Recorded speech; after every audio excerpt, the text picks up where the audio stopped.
Madam Elma, naglabas ng pahayag at confirmation sa hiwalayan nila ni Sir Gavin. Hi everyone! I know a lot of you have been asking about Gavin and me. Ang daming speculations. We really tried our best to work things out. Yes, nakikita ninyo kaming masaya on cam. Pero sa likod ng camera, we also have our own problems and struggles na kami lang ang nakakaalam. Nilaban po namin hanggang sa huli. I just want to clear things up. Hindi lang po kami for the views or anything. What Gavin and I had was real. Dumadating po siguro talaga yung time na hindi mo na maramdaman yung mutual feelings. Sa love, kailangan parehas. Kayong nagmamahal. I am aware of the speculations and rumors spreading online. Magkaibigan po sila. Nabigyan lang po ng mali siya ang mga kumalat ng pictures. Based sa kung ano lang po ang nakikita. Pero lahat po yun bago mangyari ay alam ko na. Dahil pinapaalam lahat ni Gavin. Please don't make any judgments or spread fake news without confirmation. It's just that, the time po nalabas, ang pasan, naglabasan na po ang mga kung ano-anong haka-haka. Matagal po naming sinubukan ang lahat.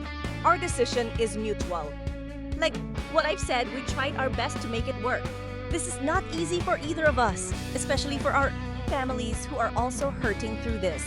To Elga, thank you for giving us the time to process the pain and finally face this.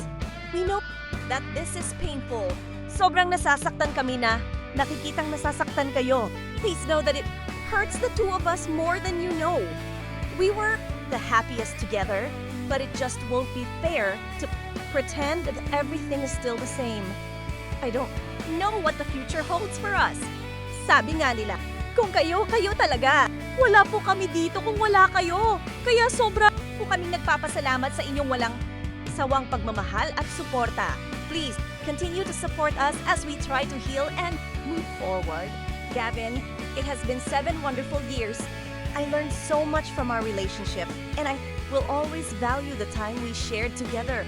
You have been such an important part of my life. Ang daming plano at pangarap na natupad natin.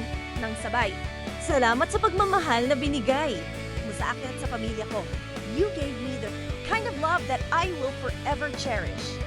I will always be thankful and grateful for you.